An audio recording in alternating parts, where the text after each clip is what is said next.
Assalamualaikum kepada pensyarah teks Kanun Melayu iaitu Profesor Madya Dr. Narizimah binti Zakaria dan rakan-rakan yang dikasihi sekalian. Nama saya Nur Haslim binti Saleh Alliance Abdul Rahman dari ISMP Kesusasteraan Melayu.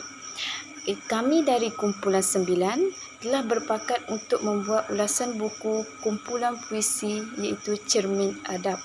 Dalam pengenalan, Cermin Adab mengandungi 47 buah sajak. Dan Cermin Adab ini berakar kepada satu sumber teks Kanun Melayu iaitu Sulalatus Salatin. Terlebih dahulu, siapakah penulis buku Cermin Adab? Penulis buku Cermin Adab ini dikenali dengan nama Nur Razimah binti Zakaria, dilahirkan pada 8 Ogos 1979 di Felda Jengke, 4 Marang, Pahang. Kepakaran beliau adalah dalam kajian manuskrip Melayu, karya agung dan juga penulisan kreatif. Beliau mempunyai minat yang mendalam dalam penulisan akademik serta penulisan kreatif seperti puisi dan juga cerpen.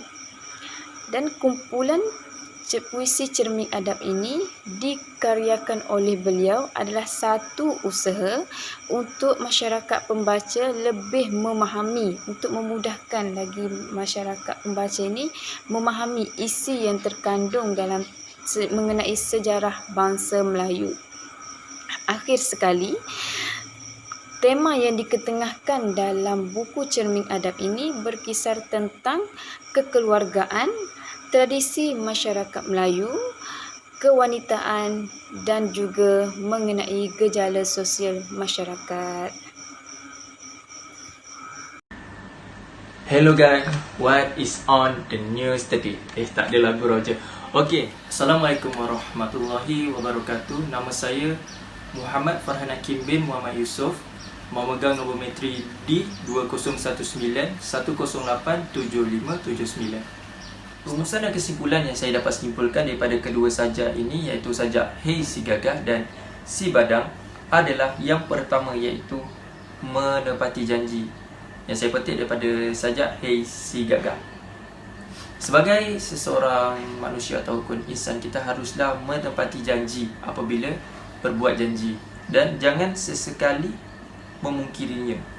Sebagai contoh, kita dapat lihat di dalam sajak Hei Si Gagah, Badang yang berbuat janji dengan hantu dan berjanji akan melepaskan hantu jika hantu tersebut memberikan kekuatan kepada si Badang. Dan seterusnya adalah jujur. Di dalam sajak Si Badang, sikap jujur ni haruslah diterapkan dalam diri, terutama sekali dalam pekerjaan atau dalam melakukan sesuatu. Sebagai contoh yang kita dapat petik di dalam sajak Si Badang ini adalah sikap Badang yang jujur, amanah dalam melakukan satu tanggungjawab dan tugasan. Dan akhir sekali adalah mengenang jasa, iaitu daripada sajak Si Badang juga. Yang kita dapat lihat iaitu kita haruslah memiliki sikap mengenang jasa kepada mereka yang banyak berkorban dan melakukan sesuatu seperti membantu kita. Dan jangan sesekali tidak pernah mensyukuri ataupun tidak pernah mengenang jasa mereka. Sebagai contoh yang kita dapat lihat di dalam sajak Si Badang ini adalah sikap Badang yang mengenang jasa. Beliau walaupun sudah memperolehi kekuatan, beliau tetap menghormati serta mengenang jasa tuannya. Beliau, iaitu sebagai contoh yang lebih detail, kita dapat lihat Badang sanggup menumbangkan seluruh kayu dalam masa satu malam dan membuatkan tuannya menjadi kaya. Okey, itu saja daripada saya. Sekian, terima kasih. Assalamualaikum warahmatullahi wabarakatuh. Nama saya Nurul Nabila binti Zadidin. Saya akan meneruskan ulasan video. Saya mendapat tajuk Hantuah yang mengisahkan tentang silsilah Hantuah, iaitu nama sebenarnya adalah Daim Mempawah yang berasal daripada daerah Goa yang merupakan anak Raja Bajung. Seterusnya, sajak Hang Tuah diuji, ia mengisahkan tentang kepahlawanan Hang Tuah sehingga diangkat menjadi laksamana dan sering dianugerahkan seperti salinan masyhur di setiap daerah.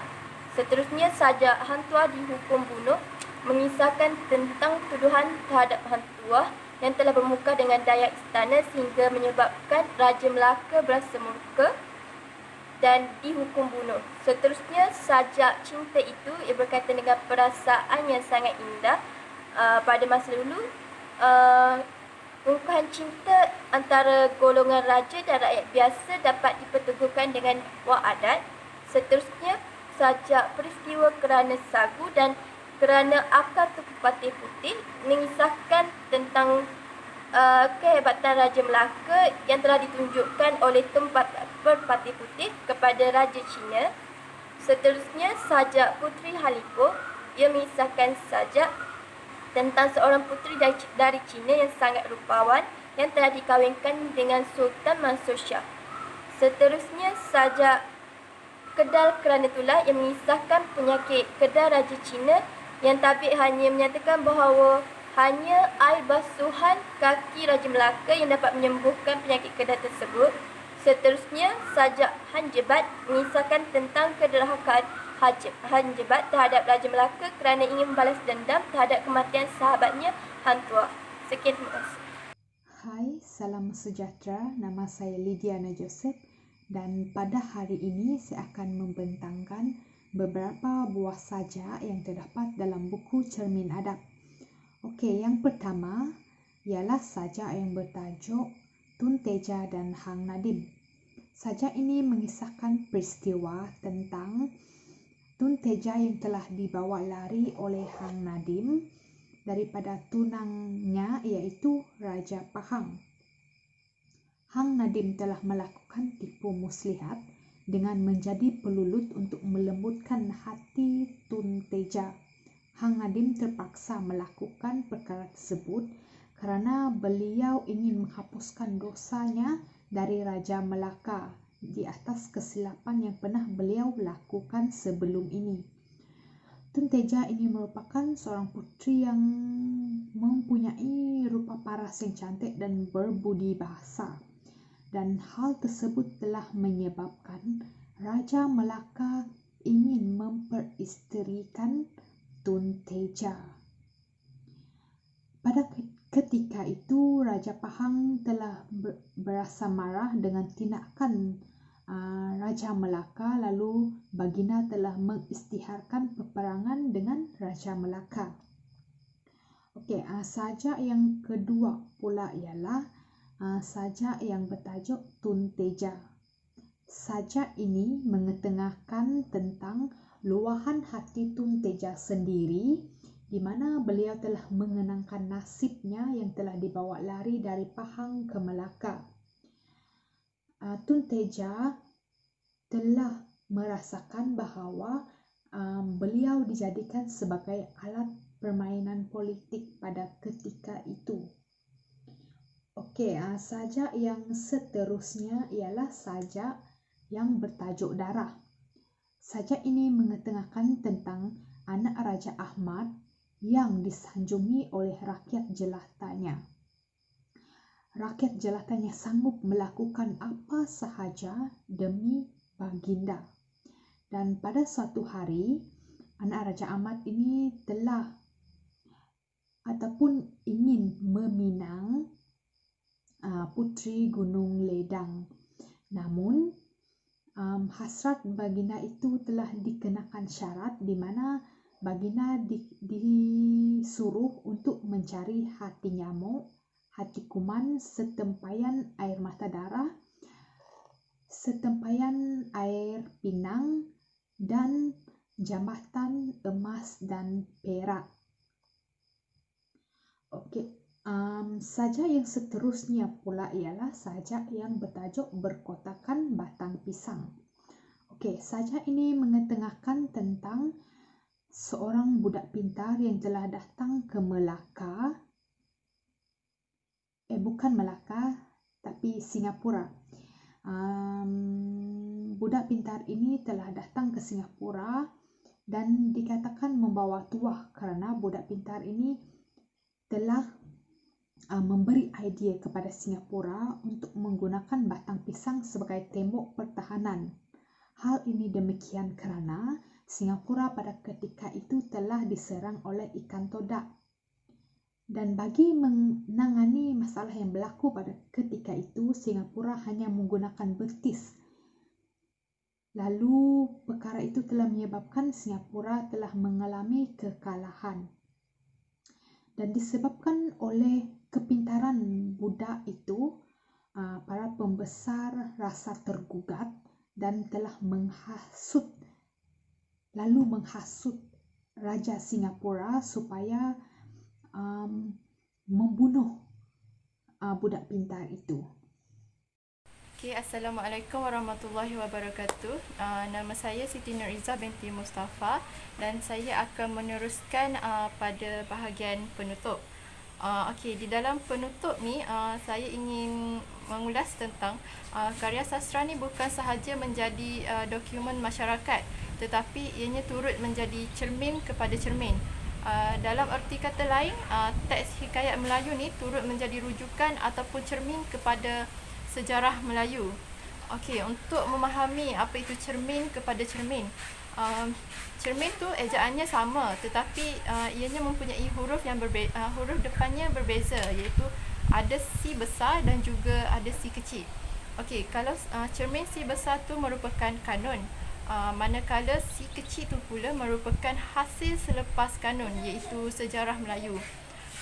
Kanun ni merupakan teks yang berada di tengah-tengah ataupun di pusat sistem sastra Melayu, manakala teks kanun ni di sastra Melayu. Teks kanun ni akan dijadikan rujukan serta model kepada teks-teks lain. Seperti yang saya bagi tahu tadilah, iaitu hikayat Melayu ni menjadi rujukan ataupun cermin kepada sejarah Melayu. Sememangnya kumpulan puisi cermin adab ni kelahirannya ni umpama tali sauh yang dilontarkan ke tengah laut, kerana ianya bertujuan untuk melabuhkan buah pemikiran pembaca dengan lebih kreatif tentang betapa hebatnya sebuah sejarah bangsa Melayu yang cuba mempertahankan hak-hak mereka yang masih tidak dapat diselongkari dengan sewajarnya oleh generasi yang akan datang, mengenai kepentingan ketinggian nilai peradabannya. Mengapa saya mengatakan cuba mempertahankan hak mereka yang masih tidak dapat diselongkari dengan sewajarnya oleh generasi yang akan datang? Kerana generasi muda masa kini kurang mengetahui tentang sejarah bangsa Melayu yang terdahulu, iaitu pada zaman Kesultanan Melayu Melaka, kerana mereka tidak mengambil sastra dan juga tidak memahami apa yang ada dalam sastra tu.